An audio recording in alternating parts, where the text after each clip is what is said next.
Hi everyone, my name is Amy DiPlacido and I'm the curator of exhibitions at San Jose Museum of Quilts and Textiles. Thank you so much for joining us. This is our first artist spotlight series by video, and it is my absolute pleasure to welcome Victoria Martinez as our first guest. Victoria Martinez is an interdisciplinary artist from the Pilsen neighborhood of Chicago. She has participated in over 80 group shows in the last decade, received notoriety for activating neighborhoods by teaching youth art classes and working in public art. She works in a range of different mediums, including textiles, painting, screen printing, and installation. Recent awards include an artist in residence at the Arts Incubator at the University of Chicago, as well as the Macmillan Center Field Research Fellowship. She received her BFA from Minneapolis College of Art and Design and MFA from Yale University School of Art. She will have a solo exhibition at SJMQT next year as well. Welcome, Victoria. Hello, thank you for having me today. Yeah, thanks for joining us. First of all, congratulations on graduating from Yale's MFA program. Thank you. So I was wondering if we could talk a little bit about your work. And whenever I look at your work, I just want to run into the art studio and create something of my own. It has an effortless and freedom to it. Yet a large part of your practice is research-based. Can you speak to that duality? Yeah, so I love to look at textiles closely, either like at textile libraries or meaning that I get to see and not really touch, but kind of use like a microscope to look closely at the thread counts and the different dyes and symbols. And then I also like to travel to look at different museums that are dedicated to textiles. So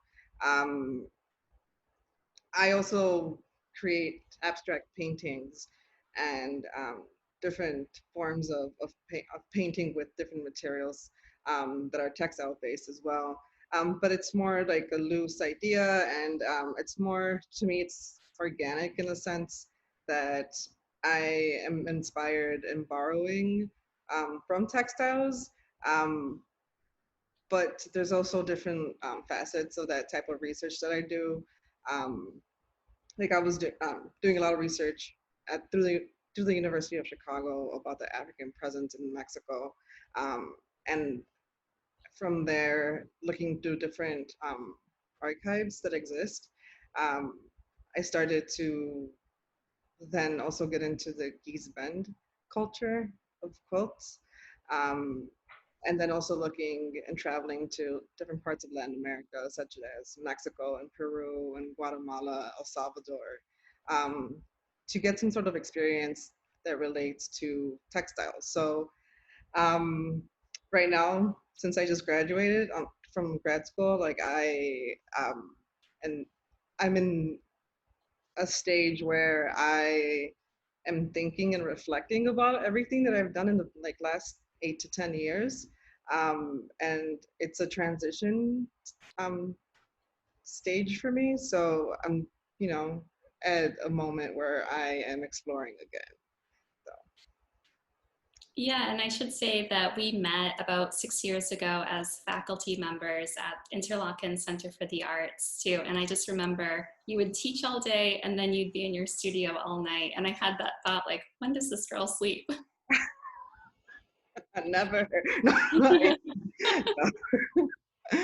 um, yeah, I mean, it's interesting. Yeah, we met in Michigan like 6 years ago, and that was such a magical place to be, like near Traverse City, and I've never got to experience that before, and I loved it. But yeah, I mean, I feel like that's like, I guess during grad school, like all that energy that that I was dedicating to making, now it was dedicated to like thinking and like kind of receiving feedback and reflecting on your current exploration. So, I'm really happy that I get to like kind of like redirect my energy now. So I'm excited to get back to making at that pace. Yeah, we're in Silicon Valley, and I recently learned a little bit of coding during shelter in place. Oh, okay. And yeah, it's like you spend maybe like 90% of your time thinking about what you want the code to look like, and maybe 10% of the time actually like typing in the code. And I do feel like the MFA grad school experience is something like that, where you're looking around a lot, you're doing a lot of research, and then you spend still a lot of time in the studio. But I think that once you're not in school anymore, you don't have some of those restraints too. Yeah, that's Yeah, true. well, I'd love to take a look about at your work a little bit more. Okay, that sounds good. This is a piece that I created during my first year at Yale, and I was visiting my family a lot, or maybe like once or twice during the semester. They live in El Paso in Texas, which is like a border town to Mexico, and it's a desert town, and it's completely different than Chicago or the East Coast.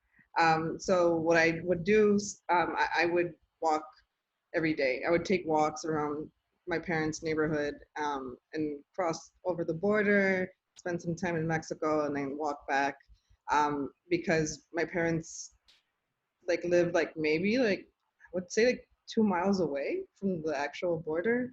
Um, so I started taking photographs of like um, touristy shops and also architecture. Um, and then different types of bricks and colors. And then the backside of this, it's a pattern that I photographed from a residential home in Texas. So I like the duality, and I find it interesting of like how there's a land and landscape, and then there's two different sets of politics and ideas, but it's an abstraction of my walks, which I would say they're like a ritual because I would do it every day when I was visiting them. So then during the graduate experience, like I was, I come from a like public art background and a community-based art background. So I wanted to interact somehow with my peers. Um, and it was challenging because um, like I was used to working with people all the time and creating works of art to transform spaces. But then every like I feel like the thought process for me was like a whole different experience being a student. Um, so my idea during this time was like, hey, okay, so I can't like I have to make art somehow on my own. Um, and not work exactly with a community of people because I'm not a teaching artist anymore. I'm a student again. Um, so then I thought, let me just make a double-sided painting and I'll cut a door through it. And it's two dimensional, but the fact that it's draping or that it's um, hanging from a different structure makes it a painting. And um, I feel like it's part in a way it's like a painting and also it can work as a wall because I can continue. My goal is to continue to make more paintings that are two-dimensional, create doors, and then kind of fill up a gallery space so people can walk through each painting and it could be interactive, and you can also see a contemporary painting, um, and it's also kind of playing off like architecture to create environments inside of a environment. So Yeah, I see a lot of influences of American quilts here. I also see a lot of influence of Latin American weaving, maybe even Somali mudcloth in mhm. your work for all the textile lovers out there too. And in some ways, it's like you're making textiles about textiles in some way. Yeah, it's like abstracted textiles and paintings. Um, and then this piece I created in January. I started in December or November, like creating this project, and you know, I want to say it's over 30 feet wide. Um, I again was like trying to incorporate like the architecture, kind of like considering like the walls. Like at first, these were two different paintings. Like the turquoise painting on the right was a smaller painting, and then the painting on the left with like the brown and the green and the yellow and orange, that was a whole different um, painting on its own. But then it became one because I was working closely with a mentor, and we started talking about like the corners of the spaces, something that I never really consider when I'm working on projects. Um, so this project is more like, again, like another abstraction that I was kind of referring to some of my travels to Oaxaca in Mexico.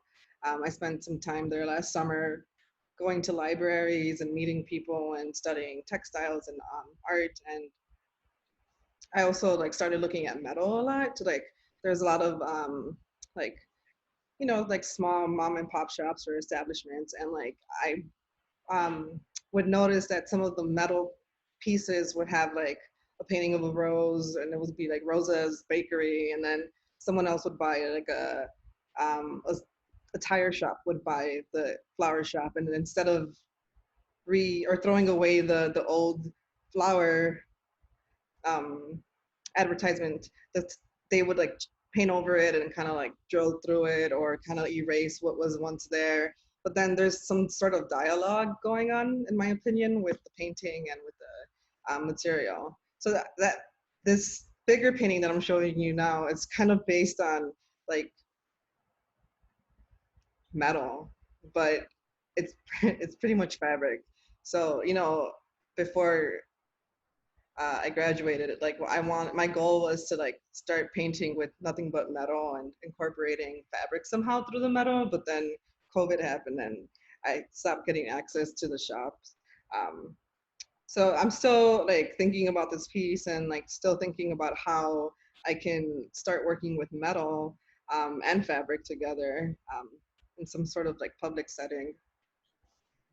Yeah, I've always found that metal and textiles have the most interesting juxtaposition too. Yeah. It's like you almost need one different material other than textiles for it to really harmonize together. Yeah, I mean, I think it'll be a good direction for me right now to like to start exploring that even deeper. Yeah, and because you were graduating from a painting and printmaking department, do you feel like that was informing the dialogue versus if you were to be, you know, surrounded by a group of textile artists? Yeah, I think so. I mean, it's interesting that you asked that because this painting that's on the screen right now, that painting was made in a textile course that was dedicated to nothing but like weaving and sewing and like painting on fabric. But yeah, I mean, yeah, I was in the painting program, but I'd say like, yeah, I feel like painting is held, you know, at a higher position, and but I think it was also a very open space or a very open program where um, the professors welcomed like various types of like fabrics or materials and ideas of what a painting can be.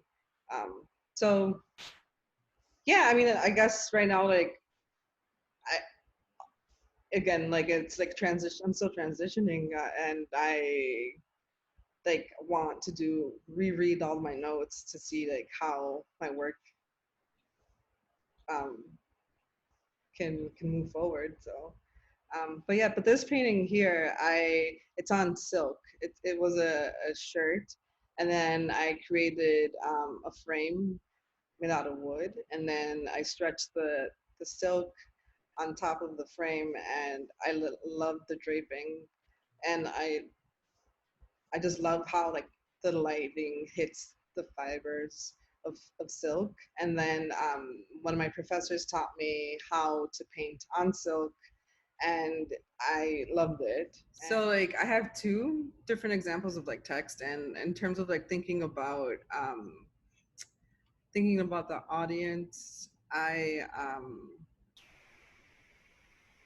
like to be bilingual because I grew up bilingual um, at home, speaking Spanish and English, and I like to try my best to connect to many people. So um, I also see like including text.